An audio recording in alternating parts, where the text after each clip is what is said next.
Hoy nos convoca a la presentación del libro La búsqueda de la conciencia universal, del filósofo Julio Ozan Lavoisier. La versión en inglés de este libro, publicado en la India, ha suscitado gran interés en ese país y en el Reino Unido, donde se anuncia como bestseller. Este encuentro surge de una iniciativa conjunta de la Legislatura de Mendoza con la Subsecretaría de Cultura de la provincia. Esta tarde compartiremos un recorrido no solo sobre la obra, sino también la vida de nuestro filósofo Julio Ozan Lavoisier, de la mano de la magíster María Mercedes Ruz. Esta presentación ha sido declarada de interés por la Honorable Cámara de Senadores de la provincia de Mendoza, a instancias de un proyecto legislativo de las senadoras provinciales Mariana Slovek y Ángela Floridia. Julio Ozan Lavoisier es sin dudas una de las figuras más destacadas de nuestra cultura. Considerado en todo el mundo como un filósofo y pensador de primera línea, ha recibido numerosos reconocimientos a lo largo de su extensa y también intensa trayectoria, además de su productiva vida. En el año 2022, Julio Ozan Lavoisier recibió la distinción sanmartiniana en esta casa, en la legislatura provincial, durante la asamblea legislativa realizada en el marco de la conmemoración del aniversario de la muerte del general don José de San Martín. Julio fue seleccionado para recibir este reconocimiento por la Comisión Bicameral Sanmartiniana. Vale destacar que esa distinción se entrega cada 4 años, según Ley 6010, a los efectos de reconocer la trayectoria, el cultivo y la práctica de valores altruistas y solidarios a ciudadanos mendocinos que por sus actividades se hayan destacado en la provincia, el país y el mundo.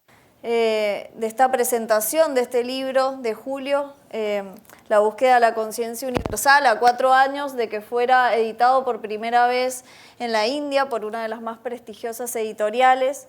Yo quiero agradecerte, Julio, para mí es un honor acompañarte nuevamente en una presentación que tiene que ver con tu obra, que esto es la 8ª obra dentro de tus tratados filosóficos. Así que, bueno, agradecer mucho y también agradecer a Carlos Canale, que también ha ayudado y todo su esfuerzo para que nosotros estemos hoy aquí en esto.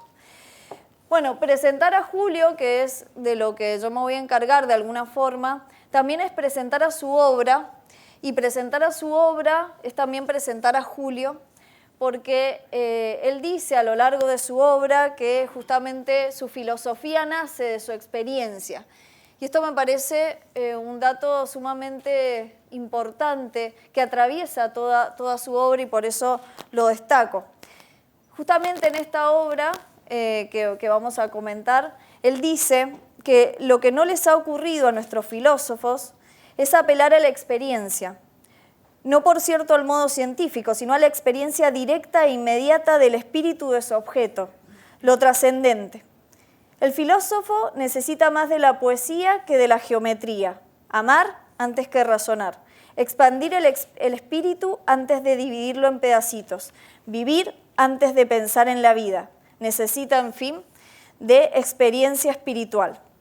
Y es cierto, toda la filosofía de Julio está fundada en esa experiencia. Él insiste a lo largo de su obra en la autoconciencia como un elemento necesario para este abordaje filosófico y también motiva a lo largo de su obra, que tengo que decir que alguna parte de ella he podido leer y que la verdad me ha conmovido justamente por ese motivante de autoconocimiento, ¿no? que nos influye y a todo lo largo de su obra habla de eso. Por eso hablar un poco de este autor es hablar de su experiencia y de su obra, y para presentarlo, Julio, como bien dijo Victoria, es filósofo, escritor. Él es el primer filósofo latinoamericano publicado en India. Él ha sido un estudioso de la cultura y es un estudioso de la cultura hindú, una cultura de 4000 años, con lo cual no es fácil abordarla y abordarla con la sutileza que lo ha hecho Julio, y además cómo lo transmite hacia sus lectores de una forma muy clara, tengo para mí y puedo decir. Él también ha dicho en este marco de este estudio, la mitad de su vida dedicada al estudio de la filosofía occidental y su otra mitad dedicada al estudio de la filosofía oriental, que el hombre actual está alienado de sí mismo y tiene que ver un poco con esta reflexión, ¿no?, que decíamos recién, de la falta de autoconocimiento y de esa necesidad de autoconocimiento para llegar a la experiencia y para poder realmente abordar. Esta visión materialista del mundo, ha dicho, ha quedado enquistada en la mente del hombre actual, no solo en Occidente, se está expandiendo en otras partes del planeta. Y la situación, pues, es grave. Lo es porque implica una alienación del ser humano de su esencia y de su verdadero núcleo de conciencia. En su obra, en una de sus obras, ustedes pueden apreciar afuera gran parte de sus obras, La evolución del espíritu, él afirma que el budismo y el hinduismo pueden reavivar nuestro espíritu por la sencilla razón de que están vivos y vigentes y porque son expresiones del idealismo más elevado. Esto está sumamente relacionado también con una presentación que tuvimos el gusto de disfrutar hace un par de años y que es el desarrollo de todo un documental que Julio desarrolló junto al productor y realizador audiovisual Carlos Canale, que se llama La tradición hindú, que son 24 episodios que ponen en escenario la cultura, pero también que está dentro de este documental, tiene la voz de un montón de maestros y de intelectuales, así que yo les recomiendo el abordaje de este documental que ha sido reconocido tanto en nuestro país como en el resto en Delhi y en Londres también, así que es sumamente importante. Él dice, y en oportunidad de la presentación de este documental dijo, que creemos que el momento de presentación es oportuna, pues siendo India la reserva espiritual del planeta, posee el antídoto preciso para el materialismo que ha invadido las mentes y las sociedades modernas. Es todo este estudio que lo llevó también a ser un invitado de honor en la cuarta conferencia sobre Dharma Dhamma, titulada Estado y Orden Social en las Tradiciones del Dharma Dhamma. Fíjense la importancia que tiene Julio en el mundo, que él fue uno de los únicos dos expositores invitados en el marco de, como dijo el titular del Congreso, una usina de las mentes más brillantes, ¿sí?, que pueden exponer sobre estos temas. Y él fue un invitado de honor de parte del presidente de la India, el ministro de Relaciones Exteriores de Sri Lanka y la Universidad de Nalanda, entre otros, quienes organizaban esta cuarta conferencia.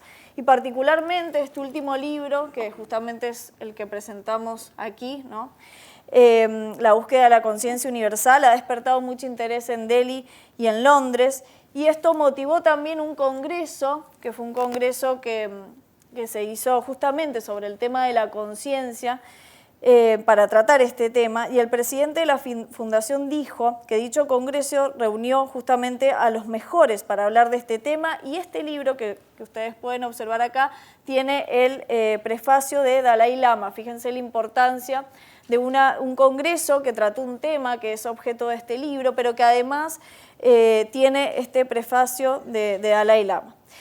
No obstante, Julio, en distintos ámbitos, no se ha definido como un orientalista solamente. Su interés tiene que ver con transmitirnos y transmitir a las generaciones una filosofía que es propia, que es la filosofía justamente de Julio.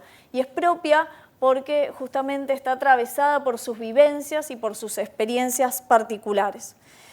Para comentarles otra parte de sus obras, no solo está el libro Las raíces de la moral, que tuvimos la oportunidad de presentarlo aquí también, sino también Las raíces del arte, La evolución del espíritu, Psicosofía, que es un libro sumamente interesante para quien le interese lo que tiene que ver con la psicología, pero donde él hace una crítica y desarrolla toda una tesis particular sobre eso, vinculándolo justamente con la filosofía, así que es sumamente interesante. Es decir, Julio no solo se ha destacado dentro del ámbito de Asia o de lo que tiene que ver con India, sino también en el resto del mundo, y de hecho ha sido homenajeado en Estados Unidos, tanto en Texas, California, Los Ángeles, San Francisco y Nueva Jersey. Y nosotros también queremos homenajearlo de un tiempo a esta parte estamos interesados en poner en dar cuenta, ¿no?, de que este filósofo, esta persona de tanta cultura y que es tan importante en el resto del mundo, es mendocino, ¿no? Y nació aquí en Mendoza en 1940, hijo de una familia que, como él dice, fueron los primeros educadores. Y además tuvo inquietudes propias, por eso estudió Derecho en la Universidad de Córdoba, estudió también en la Universidad Nacional de Cuyo Filosofía, pero también siguió sus estudios de filosofía en Francia. Y hoy vive entre las montañas, ¿no? Y eso también es muy propio, muy local, muy mendocino, por eso se dice que es el sabio cosmopolita de los Andes. Pero también, y es para destacar, sus libros, ustedes ya lo verán, tienen los dibujos y óleos que son de Julio también, ¿no? Es un experto pintor y esto da cuenta de muchas virtudes, ¿no?, que nuclean en una sola persona. Y a su vez, esto no es todo, porque Julio navegó durante 12 años, ¿sí?, junto a su hermano Pepe a bordo de un viejo velero de madera, y es junto a Vito Dumas, ¿sí?, y junto a Vito Dumas comparte la cantidad de más de 50.000 millas marinas, equivalentes a 2 vueltas al mundo. Nadie ha flameado nuestra bandera durante tanto tiempo y por tantos lugares como este navegante, publicó la revista Náutica Argentina. Por eso se ganó el título de poeta del mar, ¿sí?, y de embajador solitario, llevando nuestra bandera a lugares que ni siquiera la conocían. Así que por eso también muchísimas gracias. Esta vida apasionante de Julio está cargada de este ingrediente de libertad que habita en él, y su riquísima experiencia ha tenido como resultado justamente esta obra. Toda esa experiencia decanta en todas estas obras y específicamente en la que hoy, o sobre la que hoy vamos a escuchar que él nos cuente un poco. Dentro de su obra, específicamente en este libro, él intenta rescatar a los filósofos occidentales. Rescata a aquellos filósofos a los que él tiene gran respeto en la primera parte de su obra, la Atenas del siglo de oro, el Renacimiento italiano y el romanticismo europeo. Pero además, por supuesto, el centro está puesto en esta conciencia, en esto que él llama que lo incuestionablemente inmediato es esa conciencia. Y bueno, él dice que la búsqueda de la conciencia universal es particularmente necesaria, ahora cuando la vida es comúnmente descrita por fuentes autorizadas como un fenómeno físico-químico y el hombre, como todas las criaturas, como un cuerpo material equipado con un sofisticado software. Él dice que existe un impulso natural justamente en los hombres a esta universalidad, ¿no?, a esta conciencia universal que tenemos que descubrir de alguna forma, pero para eso primero tenemos que generar esta experiencia de esta autoconciencia a la que él nos incita a lo largo de todo su libro. La plena percepción de lo trascendente, vivencia unitiva total, es la consumación de todas las virtudes, la integración armónica de todas las facultades, en particular del intelecto y los sentimientos.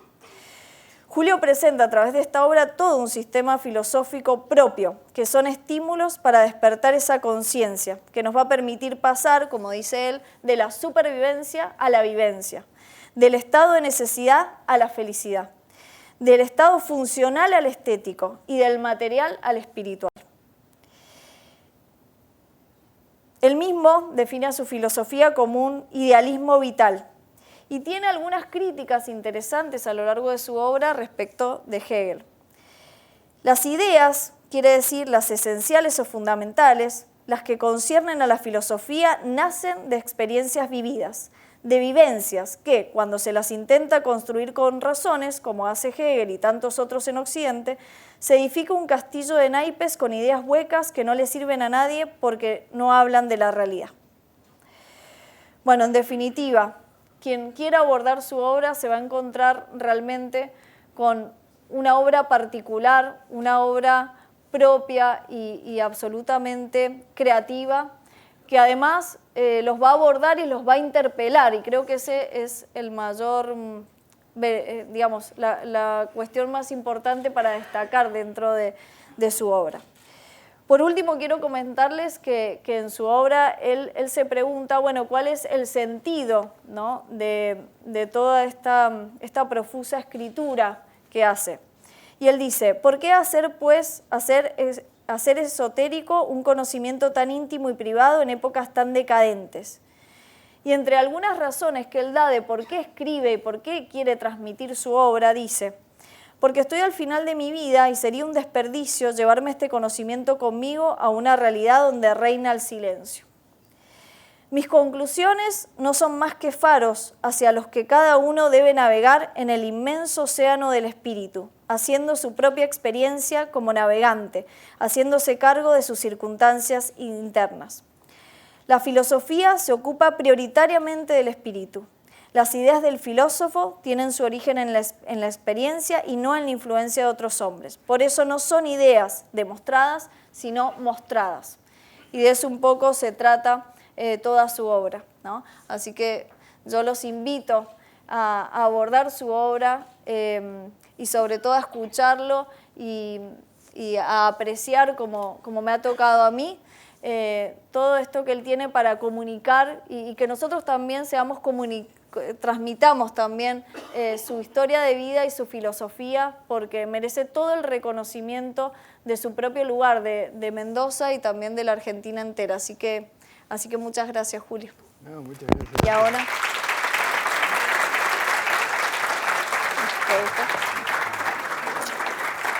Y ahora vamos a ver un video que ha hecho el realizador y productor audiovisual Carlos Canale para todos nosotros, así que ahí.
L'histoire des essais nucléaires en Polynésie française débute le 2 juillet 1966.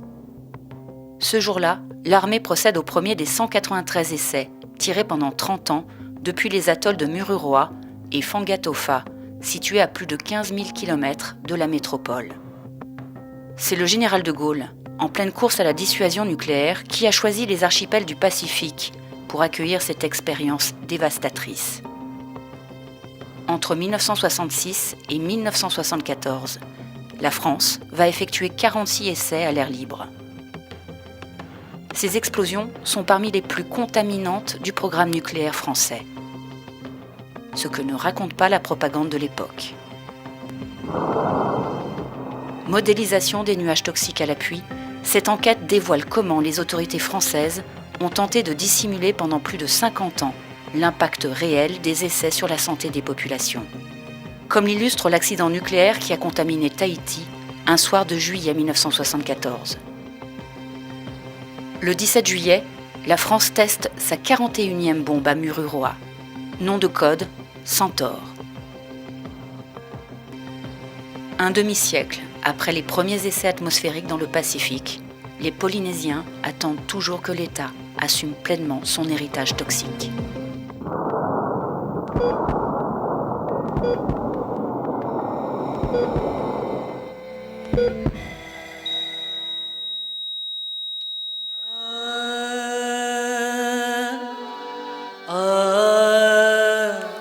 Considering the evolution of man, is this lesson that we have to learn from the Hindus? In spite of our technology, most people have not changed their mind and are still in the animal stage of survival, are still dominated by fears and desires. No, yo creo que el hombre se angustia precisamente buscando una felicidad por el camino equivocado. Yo lo veo al hombre muy alienado y muy angustiado. Es más, han habido filosofías de la angustia. Han habido filosofías de la angustia en Occidente. Eso no ha existido todavía en Oriente. Yo veo en Oriente la gente más feliz que en Occidente, que es un síntoma muy importante. Muy importante. Es una de las razones por la que estoy tratando de incorporar en lo posible las filosofías y doctrinas del Oriente en Occidente. Importar felicidad. De eso se trata.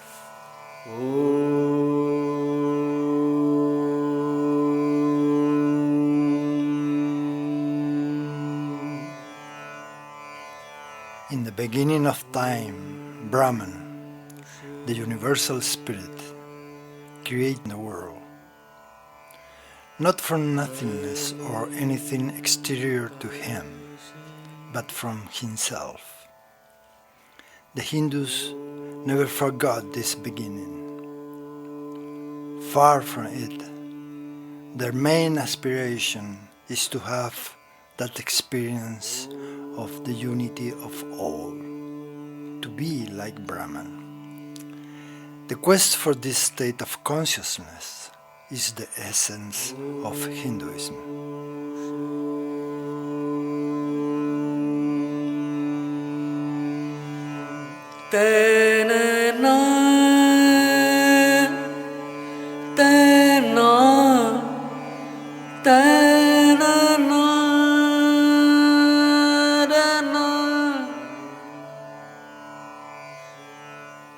Yo necesito de un ambiente natural, armónico y de una dosis de soledad para reflexionar y escribir.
fundamentalmente a mí me hubiera gustado vivir en un mundo más amable, más inteligente, más evolucionado.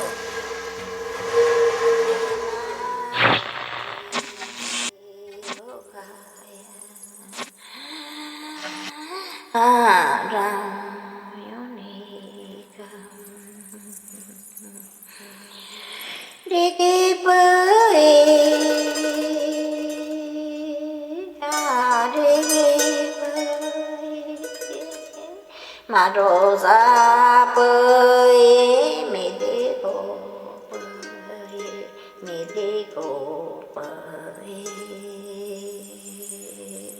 bơi ai ông đi nè ta đi chính đi hào nè ta đi chính và nè ta đi chính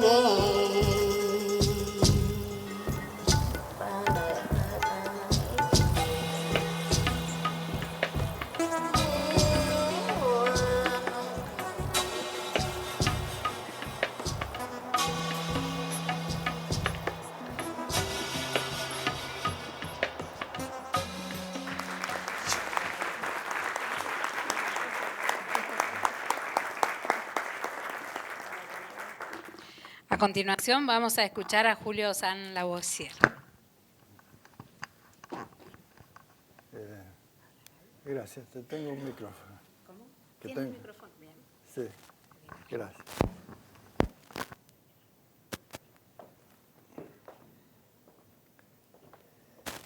Voy a tratar de explicar y de resumir un poco mi obra he elegido este esquema que hice hace unos 40 años,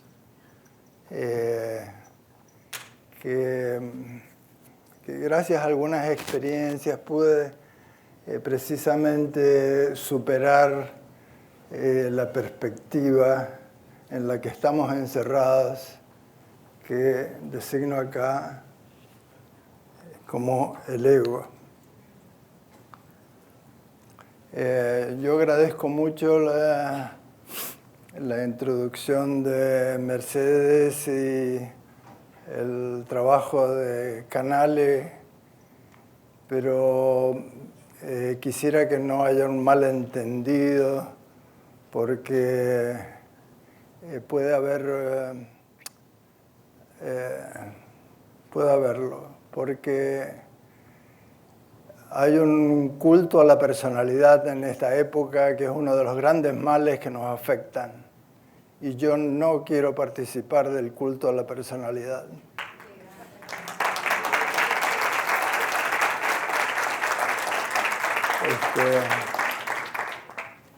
Entonces, precisamente, de lo que se trata en mi filosofía es salir del ego en el que estamos encerrados y proyectarnos hacia otros niveles de conciencia. El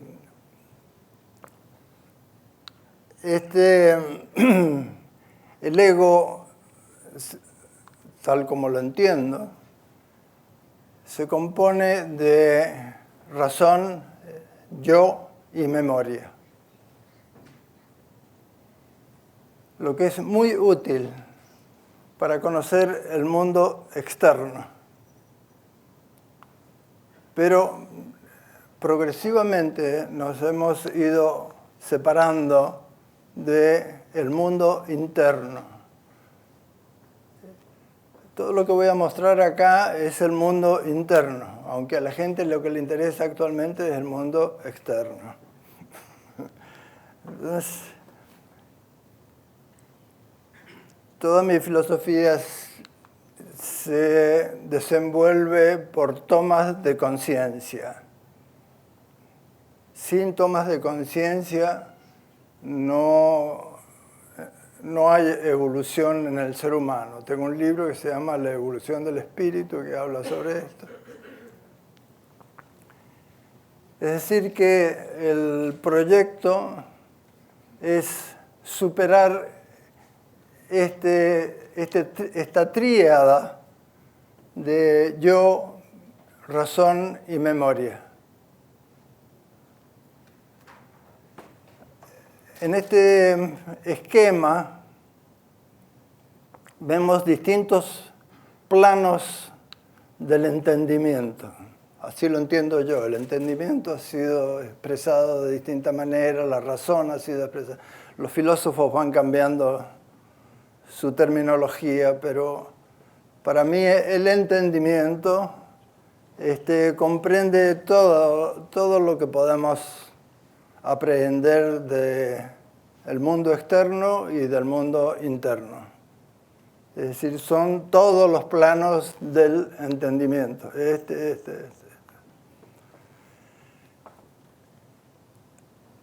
He emplazado el ego acá porque es un plano, porque estamos muy exteriorizados, entonces está en el plano de representaciones externo o discernimiento. Pero también tenemos un plano intelectual, que es otro aspecto de la razón, pero más elevado, diría, que como podemos ver tiene una trayectoria más larga. El plano de representaciones externo no llega muy lejos, se queda siempre en lo externo y es totalmente ajeno a las conciencias más sustanciales, más esenciales a nuestra existencia, que son estos otros niveles de conciencia. Entonces, el asunto es superar ¿cómo hacemos para esto? Hay distintos entonces planos del entendimiento, pero ¿por qué este proyecto de salir de acá? ¿De dónde saco yo esto? Pues porque desde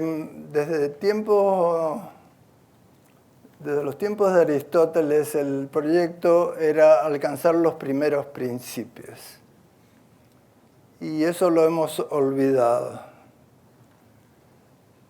Los primeros principios han sido definidos de distinta manera, como Dios, y Dios tiene varias acepciones. Puede ser un Dios personal, impersonal, tiene distintos atributos. Y para los griegos en general, el primer principio era la unidad. Ya desde Genófanes identificaba a la unidad con Dios. Para Platón y para Plotino también es la unidad. A mí me llama un poco la atención que no se les haya ocurrido antes que la unidad tenía que ser también unidad de conciencia, que es tal como yo lo visualizo. Es decir, el proyecto mío, de mi filosofía, no mío, es ir unificando la conciencia para poder ir avanzando en los niveles de conciencia. Pero esto no es tan sencillo porque implica un autoconocimiento progresivo y en estas épocas en que andamos tan distraídos con tantas cosas, el autoconocimiento parece que está como fuera de moda, diría. Entonces, para alcanzar otros niveles de conciencia, fundamentalmente tenemos que tener en cuenta la conciencia moral, conciencia bastante olvidada en esta época también, porque la conciencia moral es la que nos va dando la pauta del camino que tenemos que ir andando, haciendo. Y cualquier quiebre de orden moral nos hace extraviar el camino. Entonces la moral vendría a ser la columna vertebral del conocimiento, sería el camino real de que debemos recorrer para conocernos a nosotros mismos. El plano intelectual se diferencia bastante del plano de representaciones externas de discernimiento. El discernimiento es el que analiza, relaciona,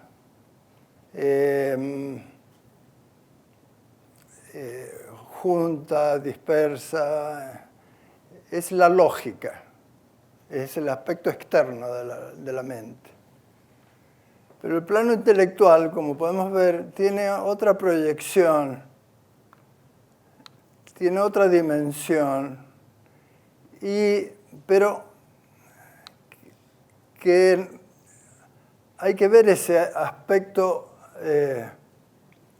evolutivo, ascendente del plano intelectual, porque lo que hacemos es recibir las intuiciones del plano intelectual y la ponemos al servicio del ego para resolver problemas externos. Entonces nos perdemos el aspecto evolutivo, ascendente del intelecto. Pero para tener conciencia de este plano en su aspecto más elevado, hay que subir los niveles de conciencia, porque si estamos encerrados acá, vamos a seguir con el mismo proyecto de hacer servir las intuiciones al ego para resolver problemas externos. Entonces, el ego nos da una perspectiva individual. Lo que hemos desarrollado es una conciencia individual. Lo que nos falta es una conciencia universal. El hombre, el ser humano, está en un proyecto, en un tránsito de evolución del que tenemos que hacernos cargo. No estamos ya evolucionados y a pesar de eso opinamos sobre todo como si ya estuviéramos, como si fuéramos ya adultos y no lo somos. Para ser adulto hay que alcanzar otros niveles de conciencia. El proyecto entonces es hacer evolucionar al ser humano hacia su verdadero destino, que en mi concepción es la conciencia universal. Acá le llamo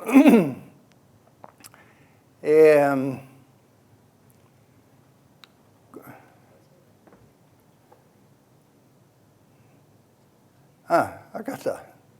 La llamo yo conciencia unificada. Entonces el proyecto es ir unificando la conciencia para alcanzar la conciencia unificada. Pero tenemos que pasar por todos estos planos y superar estos planos. Por ejemplo, sabemos que tenemos un plano de deseos, de sentimientos, de emociones, eso lo conocemos todos. Tenemos un plano que yo llamo de representaciones internos, que sería el inconsciente. Y lo llamo así porque no es realmente inconsciente. Cuando alcanzamos a tomar conciencia del plano central o vital. Este plano central o vital no está en la psicología oficial, pero existe.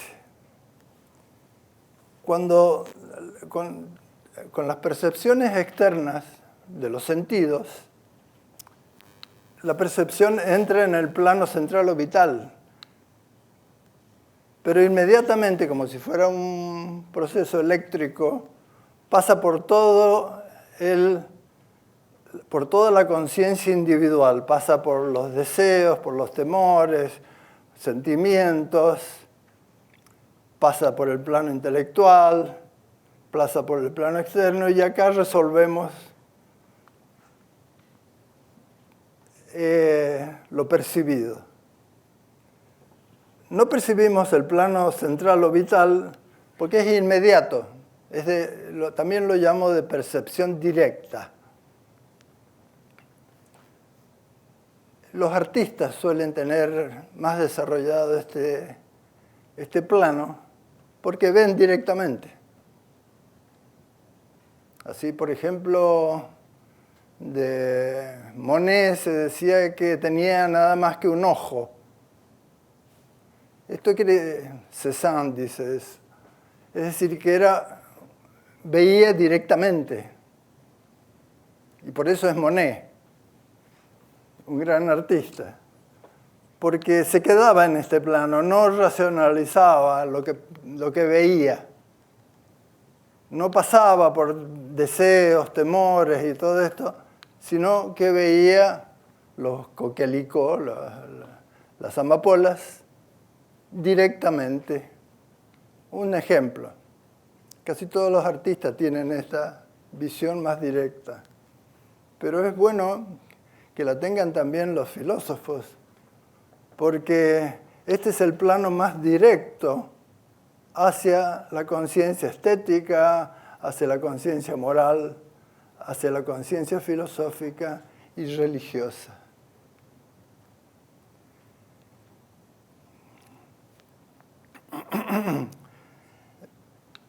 Entonces vemos que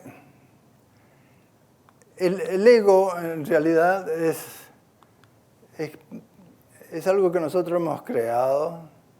Es como un conjunto de andamios que andamos siempre rectificando y creemos finalmente que somos uno, pero no lo somos. Estamos siempre siendo diferentes.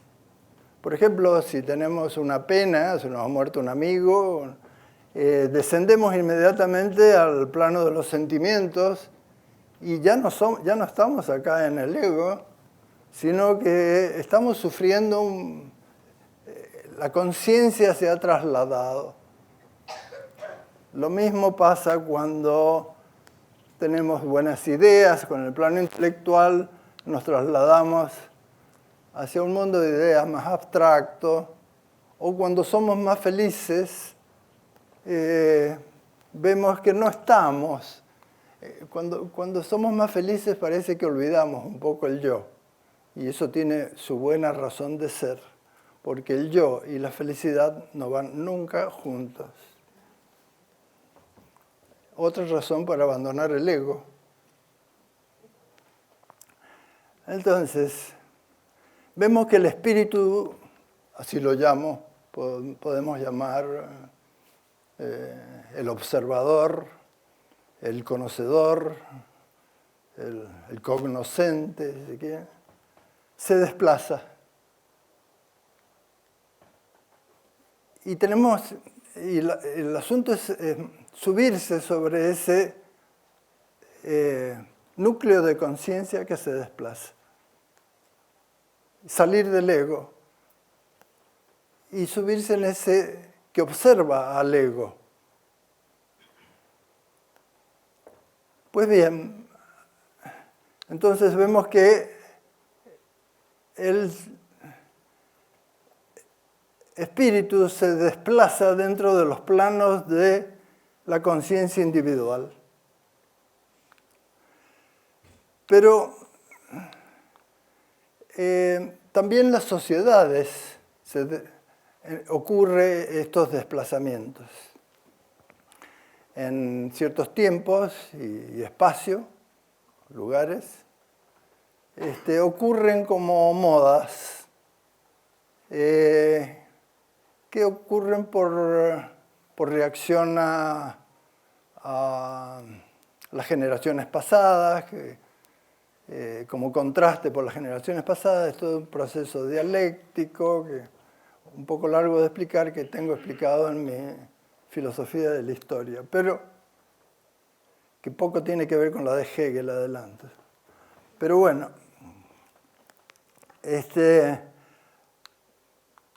entonces, cuando toda una sociedad se hace de ciertas ideas,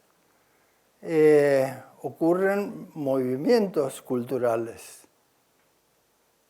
y que la gente común por lo general no toma conciencia de que se ha subido en la corriente de esa moda, de ese movimiento, participa, se siente feliz porque es algo nuevo, pero no sabe si está avanzando o retrocediendo, si va por buen camino o no, si la moda es positiva o negativa, si es decadente o ascendente.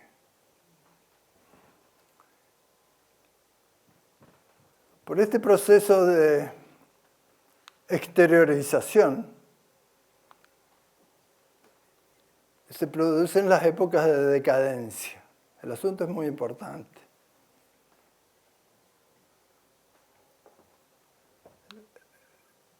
Entonces el asunto es salir, así como decíamos que el espíritu individual se desplaza, también las sociedades tienen desplazamientos por sus ideas y sus creencias.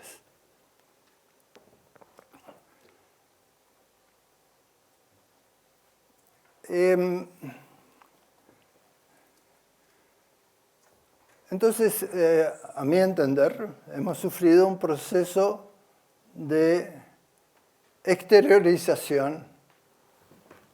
Por eso estamos tan apegados a las cosas. Hemos sufrido un proceso de individuación, por eso estamos tan apegados a nuestros egos.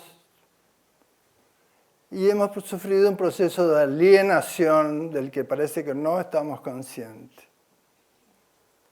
¿Alienación de qué? Pues de nuestra propia esencia, de nuestro propio ser, de lo que realmente somos. Entonces el proyecto es volver a ser nosotros mismos realmente. Para ello tenemos que desplazar el espíritu, y esto no se hace racionalmente, sino por tomas de conciencia. La razón sirve nada más que para ordenar las cosas. Las vivencias son las que producen un cambio radical en nosotros. Las razones podemos cambiarlas todos los días y es lo que hacemos. Creemos una cosa, al día siguiente creemos otra cosa.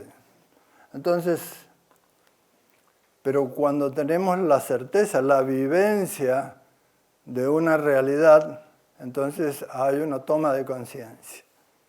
Y entonces evolucionamos.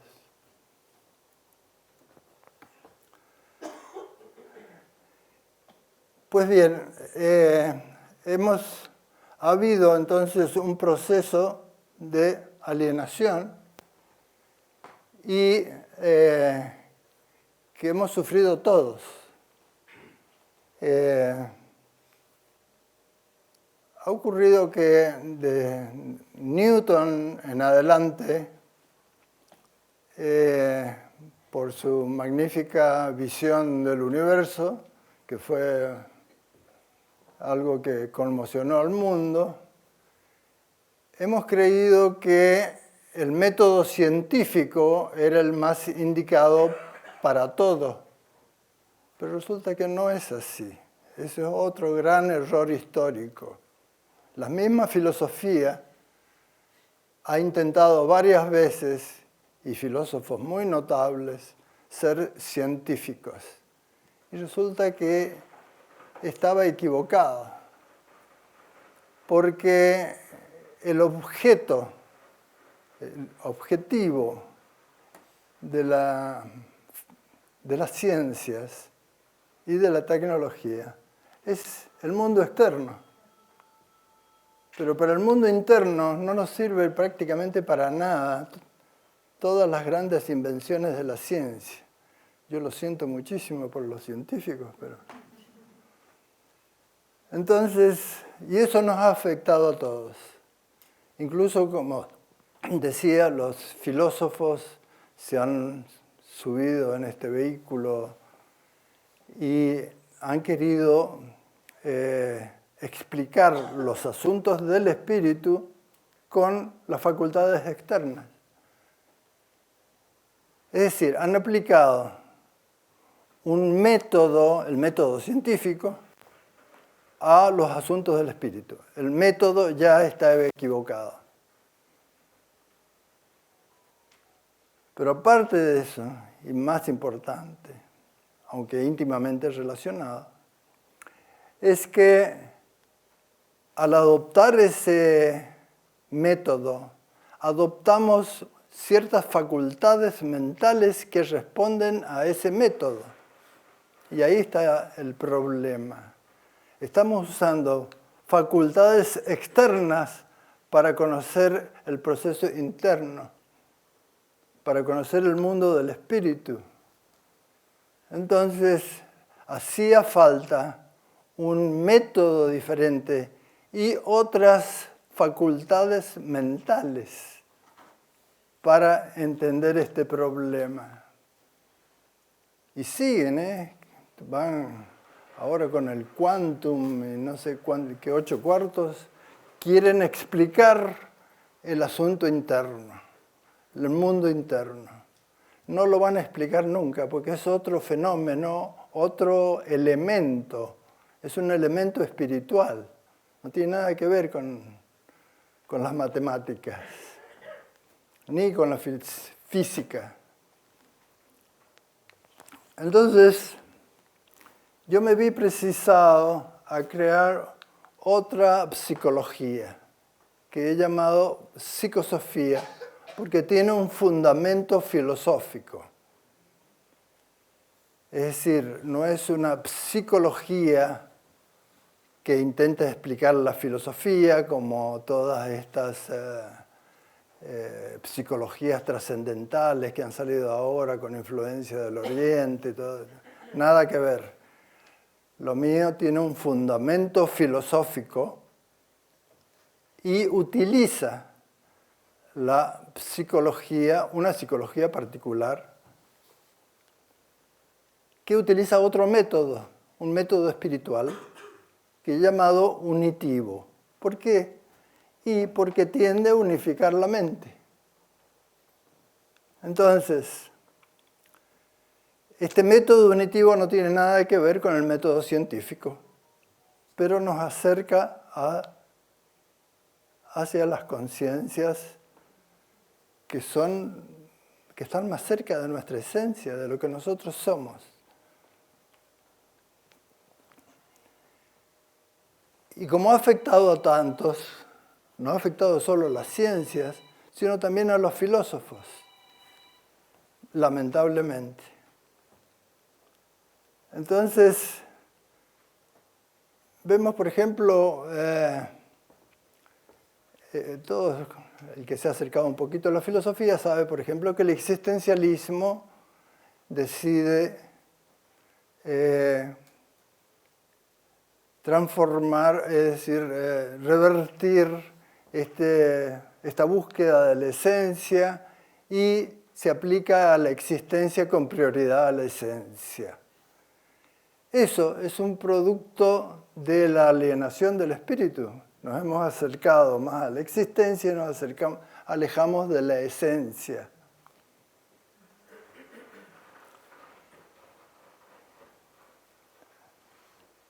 Ya he hablado de estos filósofos, no puedo acá hablar en detalle de cada uno de estos filósofos, pero nos servirá Heidegger en los últimos tiempos ha tomado una gran relevancia, yo no sé por qué.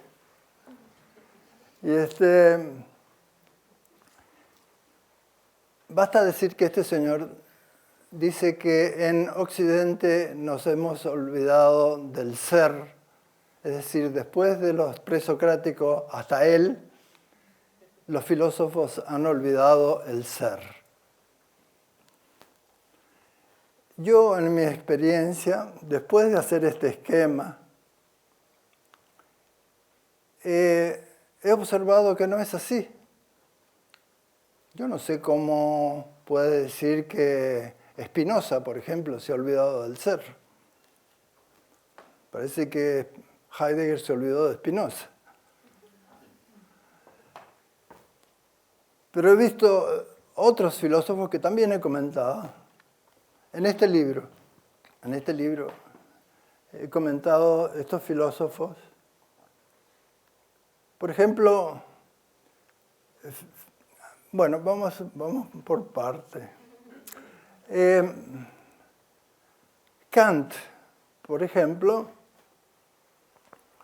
un hombre de mucha sabiduría, de una razón muy sana, muy integrado, un gran filósofo.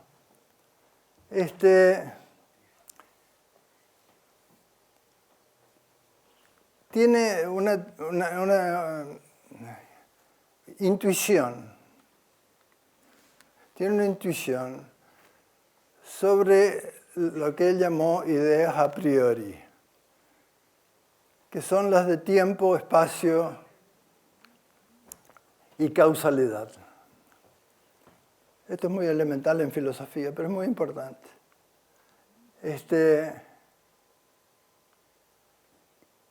Pero que eso explica el modo en que nosotros razonamos. No podemos nosotros razonar si no tenemos esas coordenadas de tiempo y espacio y causalidad. De ahí la importancia de este señor. Pero con su genio no llega más allá del plano del plano de la conciencia altruista que he llamado. El hombre más evolucionado salta de la conciencia individual a la conciencia altruista. Este es el ámbito de Kant. Pero para Kant, no había tenido la experiencia, decía que el ser humano no tenía intuiciones intelectuales como para alcanzar lo trascendente. Es decir, lo que él llama la realidad en sí, en fin. En parte tiene razón. Y él llamaba estas ideas a priori, las llamaba trascendentales. Son trascendentales hasta cierto punto, como veremos. No llegan muy lejos. Estas ideas trascendentales sirven para la razón, pero no sirven para el conocimiento de la unidad.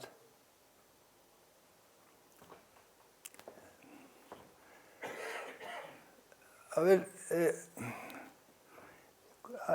Aristóteles, un genio sin igual, decía que para conocer las cosas era necesario conocer los primeros principios y sus causas.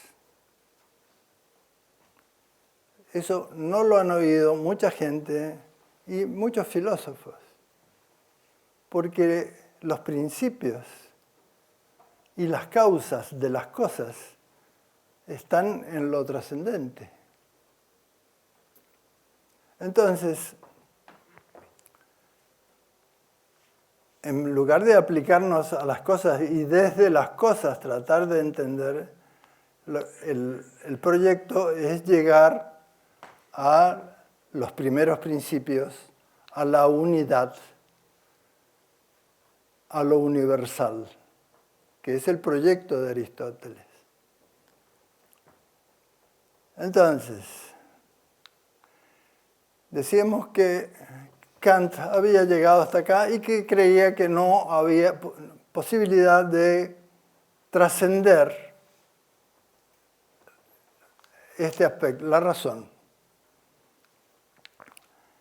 Pero poquito después de él aparecieron filósofos que sí habían tenido intuiciones intelectuales y que pudieron trascender esto. Por ejemplo, Fichte alcanza la conciencia moral en sí. Tiene la experiencia de la conciencia moral. Y en sus años más viejos, en su vejez, puede proyectarse hasta la conciencia religiosa. Y esto gracias a intuiciones trascendentales o intelectuales. Schelling, otro idealista, tiene la experiencia, la vivencia de una intuición intelectual que lo transporta a la conciencia estética. Lo mejor de Schelling es cuando habla de la conciencia estética en su libro sobre el arte y sobre la naturaleza. Entonces vemos que han habido, a pesar de lo que decía Heidegger, que no se ha olvidado en nuestra filosofía el ser, porque Fichte y Schelling habían tenido experiencias ya de lo trascendente. Schelling habla de un absoluto, es decir, que había tenido una conciencia del absoluto. Ya más allá de eso, entonces Schelling tenía muy claro en una época de su vida que había un absoluto, una conciencia absoluta. Entonces, nosotros seguimos y vemos que utilizando este plano central o vital, tenemos un acceso más rápido que por intuiciones intelectuales o por sentimientos, ¿no? Los filósofos por lo general utilizan el plano intelectual. Los místicos suelen preferir el plano de los sentimientos, pero que también tiene acceso, como vemos acá, a la conciencia unificada. Muy bien. En el universo podemos percibir que hay fuerzas centrífugas y fuerzas centrípetas. Podemos ver los astros que se alejan, los astros que se atraen, pero también ocurre en nuestra mente, porque todo lo que está ocurriendo en el universo ocurre en nuestra mente. Eso es un principio básico de mi filosofía. No pongas eso.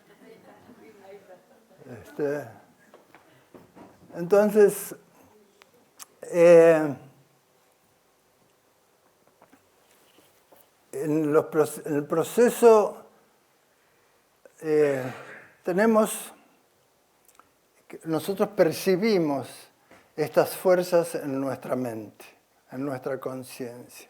Percibimos fuerzas centrífugas y fuerzas centrípetas.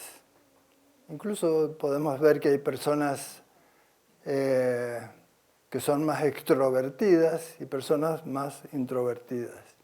Eso es parte de esas fuerzas que percibimos de la conciencia universal, que se proyecta en el universo y de la que nosotros participamos. Somos parte de esa conciencia universal. Pues bien, algunos filósofos y místicos en este proceso elevado de conocimiento se dejan como atrapar por esta fuerza centrípeta. Entonces han llegado a afirmar, y grandes filósofos, que solo existe esa realidad y no existe el mundo externo. Es tal vez un extremo, pero es lo que ocurre cuando llegamos a la conciencia pura por un desplazamiento, por un traslado del espíritu. Cuando llegamos a la conciencia pura es como si nos tragara, como si nos absorbiera, y yo creo que esa es la experiencia que han tenido estos filósofos místicos, como Parménides, por ejemplo, que hablaba de una esfera fuera de la cual no había nada. Esa es la unidad absoluta. Pero esto es por esa experiencia de la conciencia pura. Y en India tenemos al pensador más destacado del hinduismo, que es Shankara, que acusa la misma experiencia. Para Shankara solo existe el absoluto, Brahman para él. Brahman equivalente a absoluto. No es un Dios personal, es un absoluto. Si bien Shankara no niega que percibimos de alguna manera la realidad externa, pero lo atribuye a un recurso muy hindú que llaman Maya. Es decir, que el mundo que estamos viendo nosotros es una ilusión, pero la realidad para él es nada más que la conciencia pura. En mi filosofía, yo no me quedo encerrado, tal vez por mi propia filosofía vital, no me quedo encerrado, absorbido en la conciencia pura, sino en la conciencia unificada. Esta conciencia unificada emana estas que he llamado acá manifestaciones primarias. Estas manifestaciones primarias son la esencia misma del mundo.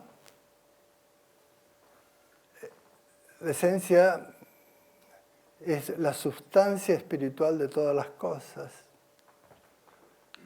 Por ejemplo, Bergson, el único filósofo que creo que se salva en nuestros tiempos, había tenido una intuición de que había una fuerza vital que se expandía en el universo, una fuerza vital espiritual, pero que penetraba la materia, que es la fuerza centrífuga del universo.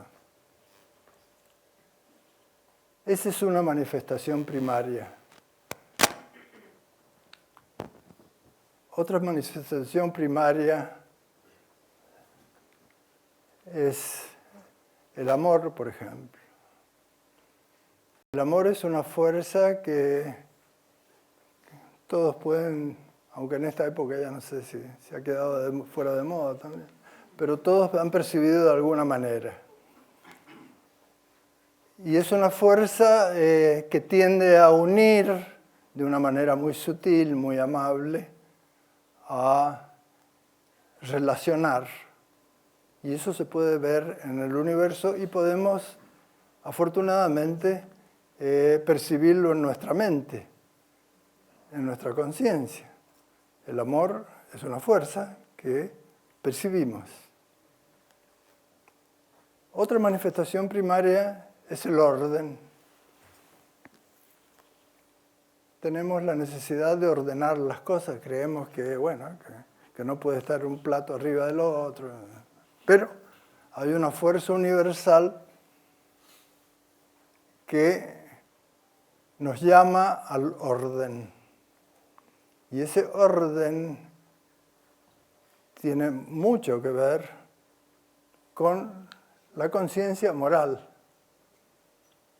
Es decir, hay un orden moral universal, que es lo que pensaba Fichte. Porque había llegado a la conciencia moral, por eso. Porque había tenido la experiencia de la conciencia moral universal, entonces sabe que hay un orden moral en el universo. Y si uno no está en esa conciencia moral en sí, no percibe el orden universal. Creemos que el orden es particular, que es lo mío, lo tuyo.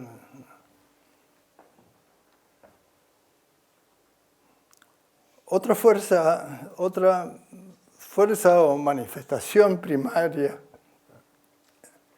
es el bien y la belleza que ya habían descubierto Platón y Plotino, que se expande también en el universo.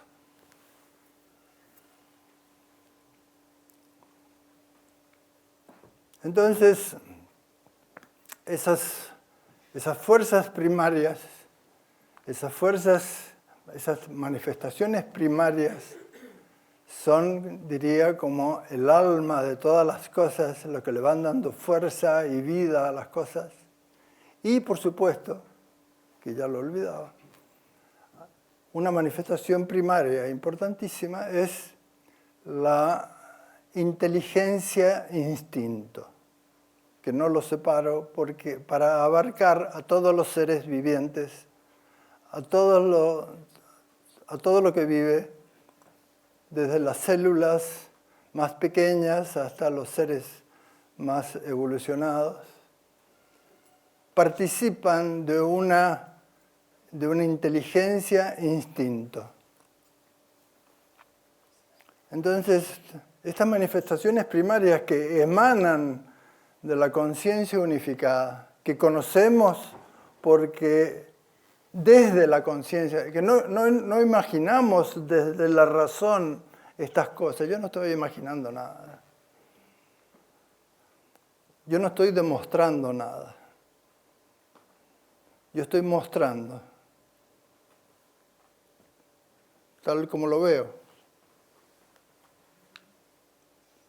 Y muestro la conciencia unificada, como de la conciencia unificada se derivan estas manifestaciones primarias que animan el universo, lo ordenan y ordenan nuestra mente.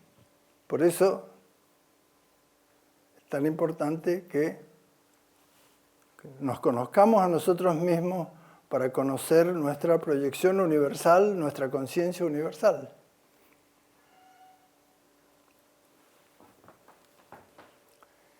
Y bueno, entonces, el espíritu, por así llamarlo, como decíamos, no puede quedarse en una conciencia pura, a pesar de que aquí se lo traga como en un pozo negro, sale, pero siente, tiene la experiencia de una conciencia unificada y desde la conciencia unificada percibe estas fuerzas, estas manifestaciones primarias que se vierten en el universo. Pero como no puede permanecer allí, retorna. Esa es la condición humana. Probablemente si fuéramos dioses nos quedaríamos en la conciencia pura. Pero somos humanos y debemos retornar. Entonces lo hacemos. Pero no volvemos sobre el ego, ahí está el error. Sino que volvemos sobre lo que he llamado conciencia unitiva. Nos quedamos en este plano, en este nivel de conciencia, cuyo centro es la conciencia moral. Si tenemos nuestra conciencia centrada en la conciencia moral, estamos absolutamente centrados. Y esa es la verdadera conciencia humana. Ese es el hogar de nuestra conciencia. La conciencia unitiva, muy en contacto con la conciencia estética, moral, filosófica y religiosa. No puedo extenderme acá sobre cada uno. He escrito un libro sobre las raíces de la moral, he escrito otro sobre las raíces del arte, sobre filosofía hablo todo el tiempo y sobre religión también. Pero es entonces el hogar del ser humano como retorno de la conciencia unificada. Y este proceso es de individuación, pero unitivo, es decir, que retorna a su individualidad, pero ya universalizado, ya entero, y sin perder la perspectiva esencial que le otorga la conciencia unificada, porque sabe qué es la conciencia unificada. Entonces no quiere perder eso, por muchas razones, entre otras, porque la experiencia de la conciencia unificada, lo primero que se siente es felicidad. Esa felicidad que siempre andamos buscando y que no encontramos, que la queremos encontrar en los placeres particulares, se percibe en la conciencia unificada. Y bueno, ese es más o menos el proyecto, alcanzar otros niveles de conciencia, ese retorno, y ese instalarse en una conciencia unitiva que es el hogar de nuestra conciencia.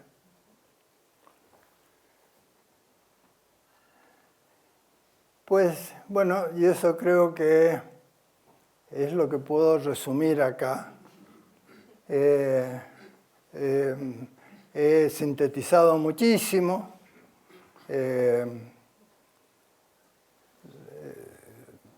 Tal vez la síntesis sea demasiado, pero no puedo en media hora explicar cada una de estas conciencias y todo este proyecto. Pero bueno, la conciencia unificada, ahora puedes poner ese.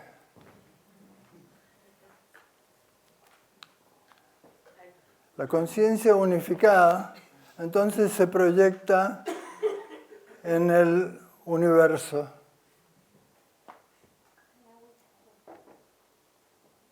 Esta es la conciencia unificada, se proyecta en el universo. Es el universo. No lo abarca exteriormente solamente, sino que lo penetra, lo interpenetra, lo impregna. Es el alma del universo. Es lo mismo que el universo. Es decir, que el universo que vemos es la parte material, pero tenemos que entender que el universus, como lo llamó, es la realidad total de materia y espíritu.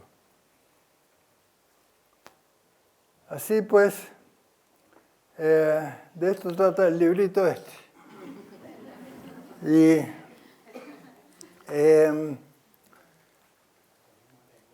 bueno, vamos.